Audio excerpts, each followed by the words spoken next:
السلام علیکم ورحمۃ اللہ وبرکاتہ۔ نماز کی ایپیسوڈ 4 کے ساتھ حاضر ہیں میں، ولید، احمد اور ابراہیم، ہے نا؟ اچھا جی، احمد اور ابراہیم اور ولید ہم نے کیا کیا پڑھ لیا تھا؟ نماز کا ظاہر پڑھ رہے تھے ہم، نماز کا باطن پڑھ چکے تھے۔ نماز کے ظاہر میں ہم نے کیا شروع کیا ہوا تھا؟ جسم کا پاک ہونا، جگہ کا پاک ہونا اور کپڑے کا پاک ہونا۔ اب آج ہم پڑھیں گے وضو، غسل اور لباس، اس کے بارے میں پڑھیں گے۔ وضو کا طریقہ، غسل کا طریقہ اور لباس، اور یہ ساری چیزیں پڑھیں گے انشاءاللہ کہ نماز پڑھتے وقت یہ کیا ضروری ہوتا ہے۔ آپ کو پتہ ہے غسل کرنے سے کیا ہوتا ہے؟ غسل کرنے سے کیا ہوتا ہے؟ جسم پاک ہوتا ہے، جسم پاک ہو جاتا ہے، شاباش۔ اور غسل، جیسے اگر آپ کا جسم صاف نہیں ہے تو کیا خالی وضو کر لینے سے آپ کی نماز ہو جائے گی؟ نہیں، آپ کو پہلے غسل کرنا پڑے گا۔ اگر آپ کو اپنا جسم صاف کرنا ہے، پہلے آپ کو جسم صاف کرنا پڑے گا اور پھر اس کے بعد آپ وضو کریں گے۔ اور اگر آپ کا جسم صاف ہے اور آپ کا وضو ٹوٹ جاتا ہے تو پھر آپ صرف وضو کریں گے، نہائیں گے نہیں۔ سمجھ آ گئی؟ غسل کرنا اور نہانے میں فرق ہے؟ جی۔ کیا فرق ہے بتائیے؟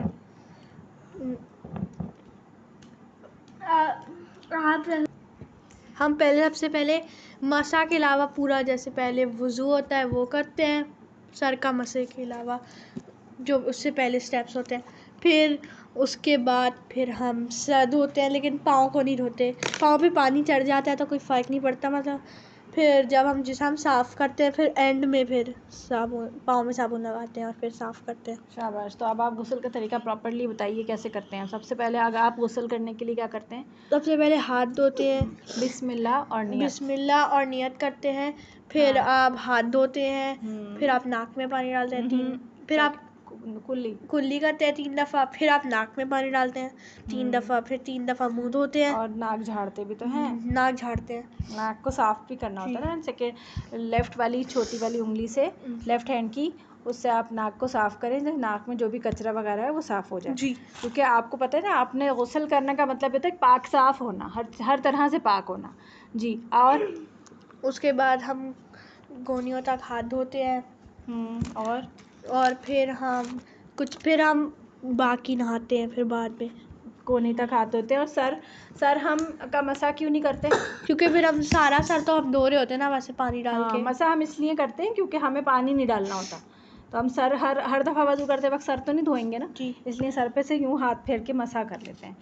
تو یہی طریقہ ہمیں نبی صلی اللہ علیہ وسلم نے سکھایا ہے۔ اور جب ہمیں نہانا ہی ہے تو پھر ہم مسح نہیں کرتے، پھر ہم نے نہانا ہے، کان وان دھونے ہیں، ساری چیزیں اچھی طرح سے، اپنے جوڑ دھونا ضروری ہوتا ہے۔ پتہ ہے آپ کو یہ بات؟ جوڑ کیا ہوتے ہیں؟ یہ جو جیسے آپ کی کوہنیوں کے اوپر جو جوڑ ہوتا ہے، آپ کی انگلیوں کے درمیان میں جوڑ ہوتے ہیں، آپ کی گردن ہے، مطلب آپ کے ہاں جی، آپ کی رانوں کے درمیان میں جوڑ ہیں، آپ کے گھٹنے کے پیچھے جوڑ ہے، یہ سب دھونا ضروری ہوتے ہیں۔ کیوں ضروری ہوتے ہیں؟ کیونکہ نارملی حالات میں کیا ہوتا ہے، ان میں پسینہ بھی جمع ہوتا ہے، ان میں جراثیم بھی ہوتے ہیں، اور آپ کو نہانا ہے تو اچھی طرح سے آپ صاف ہو کر آپ نے غسل کرنا ہے۔ اچھا جی، غسل کا طریقہ اور یہ کہ آخر میں آپ نے جب پاؤں دھونے ہیں تو تھوڑی سی جگہ ہٹ کے، دوسری جگہ تھوڑا سا آپ سائڈ پہ ہو کے، اور اس جگہ پہ آپ نے آخر میں پاؤں دھو لینا، تو یہ آپ کا غسل ہو جائے گا۔ اچھا، غسل کرتے وقت اگر آپ کا شرمگاہ کو ہاتھ لگ گیا، اگر آپ نے، تو آپ کا کیا وضو رہے گا؟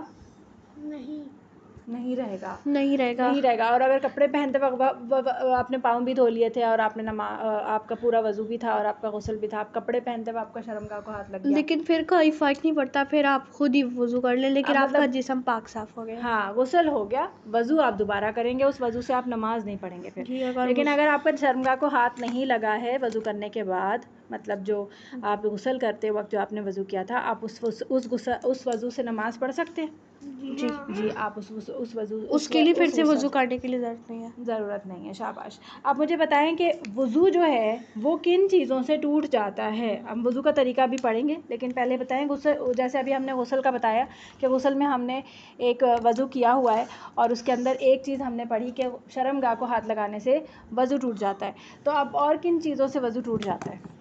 خون نکلنے سے نہیں بیٹا، خون نکلنے سے وضو نہیں ٹوٹتا۔ گہری نیند سونے سے اگر آپ باتیں کرنے سے نہیں، اگر گہری نیند سونے سے، شرمگاہ کو ہاتھ لگانے سے، اور ایک اور تھا اگر آپ باتھ روم چلے جائیں، ہاں، پیشاب اور اسٹول پاس اگر آپ کرنے کو سے وضو ٹوٹ جاتا ہے، اور فارٹ سے بھی، جی، ہوا خارج ہونا، ان 5 باتیں ہیں جن سے آپ کا وضو ٹوٹ جاتا ہے۔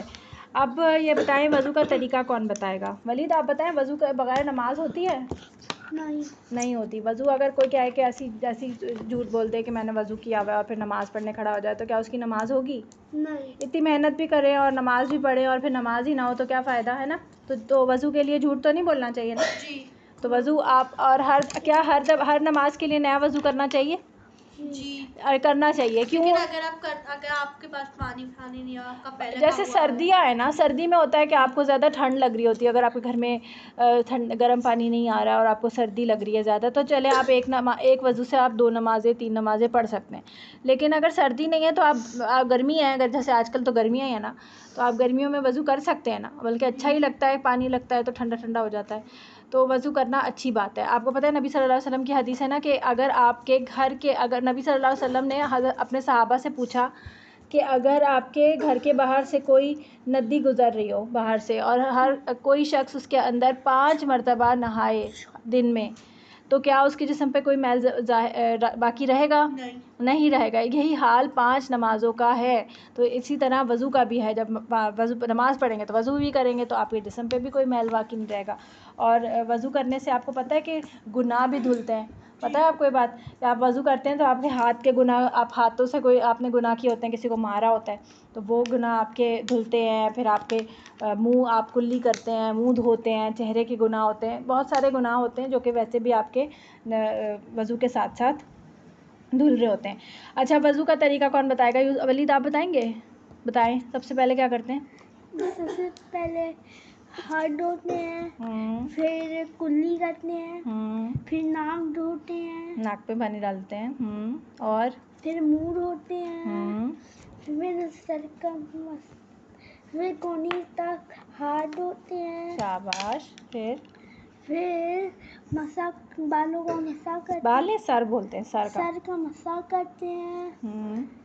پھر کانوں کا بھی. پھر کانوں کا مسح کرتے ہیں. اور پھر پاؤں دھوتے ہیں. شاباش. اگر وضو کرتے وقت آپ کی کوئی بھی جگہ خشک رہ گئی تو کیا وضو ہوگا؟ نہیں. جیسے ہوتا ہے نا اکثر آپ کے جب سردی کا یا ڈرائی ویدر ہوتا ہے تو کیا ہوتا ہے کونیاں آپ کی خشک رہتی ہیں، ڈرائی ہو جاتی ہیں کافی زیادہ، کونی بھی اور ایڑی بھی. تو اگر آپ پانی گزارتے بھی ہیں نا اس کے اوپر سے تو پانی اس پہ ایبزارب نہیں ہوتا، تو وہ جگہ آپ کی خشک رہتی ہے. تو ہاتھ پھیر کر اس کو آپ نے اس پر سے پانی گزارنا ہے، ہاتھ پھیر کے اس کو ایبزارب کروانا ہے. اور دیکھنا بھی ہے، کونیوں کو ضرور دیکھ لیا کریں ورنہ کیا ہوتا ہے اکثر وہ ڈرائی رہ جاتی ہیں. اور آپ کو پتہ ہے اگر وہ ڈرائی رہ گئی اور آپ کو پتہ بھی نہیں چلا اور آپ نے اس سے نماز پڑھ لی تو پھر آپ کی نماز نہیں ہوگی. جی. اچھا، وضو ہو گیا. اب مجھے بتائیں وضو کے بعد کی دعائیں پتہ ہے آپ کو؟ اچھا ہاں، یہ بتائیں کہ وضو کرنے سے یہ نیت کی تھی اور بسم اللہ پڑھا تھا ہم نے جب ہم نے غسل کیا تھا، تو کیا باتھ روم میں ہم بسم اللہ پڑھ سکتے ہیں؟ باتھ روم میں ویسے پڑھنا تو نہیں چاہیے، لیکن اگر آپ بھول گئے یا تو پھر آپ دل میں پڑھ سکتے ہیں. اگر آپ بھول گئے اور آپ کا کموڈ والا باتھ روم ہے تو آپ کموڈ کا ڈھکن بند کر دیتے ہیں تو پھر وہ ایک کمرہ ٹائپ کا بن جاتا ہے، پھر آپ وہاں پر دل میں پڑھ لیں. لیکن اگر کموڈ نہیں ہے نا، جیسے WC والا جو دوسرا والا ہے، تو پھر وہاں پہ اللہ کا نام نہیں لے سکتے. باتھ روم میں اللہ کا نام لینے سے منع فرمایا ہے. تو آپ باہر آئیں گے دوبارہ، اگر آپ نے کپڑے پہنے ہوئے ہیں تو آپ باہر آ کے اگر فوراً یاد آ جاتا ہے تو باہر آ کے جلدی سے بسم اللہ پڑھ کے پھر چلے جائیں. اور کوشش کریں کہ آپ نا دعا ضرور پڑھ کے جایا کریں، باتھ روم کی دعا. تو اس میں ہی آپ پڑھ لیں بسم اللہ اللہم انی اعوذ بک من الخبث والخبائث. تو اللہم سے پہلے بسم اللہ ہی بول دیں تو بسم اللہ بھی ہو جائے گی اور آپ کا جو ہے نیت تو ہے ہی نا، آپ نے نماز پڑھنی ہے. جی. آپ کو پتہ ہے کہ وضو کے بعد بھی کچھ دعائیں پڑھی جاتی ہیں. وضو کے دوران کوئی دعا پڑھی جاتی ہے؟ وضو کے دوران تو کوئی دعا نہیں پڑھی جاتی نا، بس آپ نے بسم اللہ پڑھنی ہوتی ہے وضو کرنے سے پہلے. اور وضو کرنے کے بعد دعائیں ہوتی ہیں، پتہ ہے آپ کو کون سی ہیں؟ وضو کرنے کے بعد کی دعا بتائیے. پہلا ہے دوسرا کلمہ، پھر ہے پہلا ہے دوسرا کلمہ نہیں سوری، پہلے آپ نے دوسرا کلمہ پڑھنا ہے. ہاں جی. اشہد ان لا الہ الا اللہ وحدہ لا شریک لہ واشہد ان محمدا عبدہ ورسولہ. پھر ہے سبحانک اللہم وبحمدک اشہد ان لا الہ استغفر لا الہ الا انت استغفرک واتوب الیک.